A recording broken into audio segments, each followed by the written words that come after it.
Now let's see what's going on in science and technology. Number 2. Many types of toxic chemicals used in food wrappers have been found in breast milk. That's how your babies are getting toxic chemicals. This can affect their immune system and metabolisms. If you are pregnant, strictly avoid this type of fast food that's too harmful to your newborn babies. Scientists said a chemical used in food wrappers and firefighting foams was found in breast milk. Researchers said that the detection of these chemicals in breast milk are on the rise globally and doubling every 4 years. The study shows that the toxic chemicals are mainly PFAS, called par and polyfluoroalkyl substances, found in breast milk. More than 4700 PFAS are exist. Many PFAS are can control grease, oil, water, heat and more natural events. That's why many companies use these toxic chemicals to wrap the foods.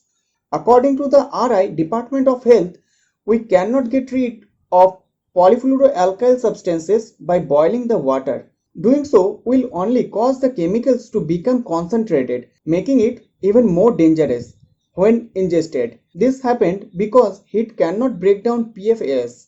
The study is first seen 2005 to analyze PFAS in breast milk from mothers in the United States. It's found that 50 out of 50 women tested positive for PFAS.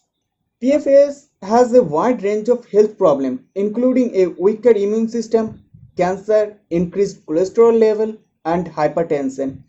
It can also lead to the liver damage, reduced fertility, and increased risks of thyroid diseases. Researchers said that we now know the babies are getting toxic PFAS through breast milk. This can affect their immune system and metabolisms. They said that solutions are urgently needed to protect babies and young children during the most sensitive stage of life. Some states and retailers are starting to take action to restrict these chemicals in products. Number 1. Recently, scientists have successfully transformed pure water into a golden metal. It is a well known fact that pure distilled water is an almost perfect insulator and does not conduct electricity. It consists of H2O molecules that are loosely linked to one another via hydrogen bonds. However, any impurities like salt in the water enable it to conduct electricity.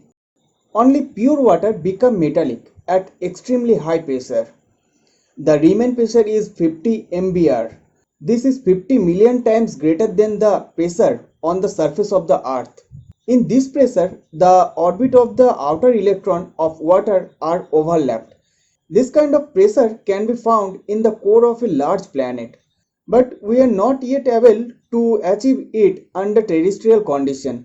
So, researchers developed a new method with which they succeed in making metallic water under terrestrial conditions.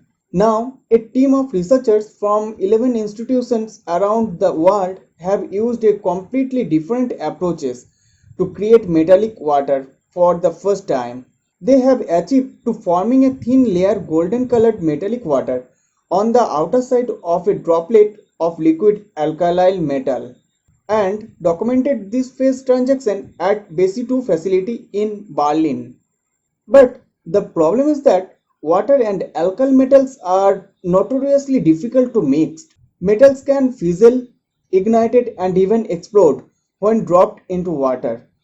But the researchers managed to avoid a potential explosions by not putting the metal into the water, but rather by pouring a bit of water onto the alkyl metal. The used alkyl metal is a sodium potassium alloy, which is liquid at room temperature. The experimental setup consists of a high vacuum sample chamber that contains a fine nozzle from which the liquid sodium potassium alloy dripped. The silver droplet grows for about 10 seconds until it detaches from the nozzle. As the droplet grows, some water vapor flows into the sample chamber and forms an extremely thin layer on the surface of the droplet and create only a few layers of water molecule.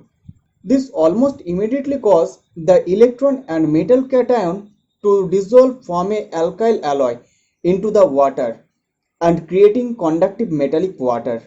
You can see the phase of transition to metallic water with the naked eye. The silvery sodium potassium droplet covered itself with a golden glow, which is very impressive. The research was published on the journal Nature. तो दोस्तों आज का सवाल है which alloy is used to transform pure water into a golden metal. I hope you enjoyed this video. Please like the video, subscribe the channel, and you may share this information with your beloved friends. And don't forget to press the bell icon. And thank you so much for your support.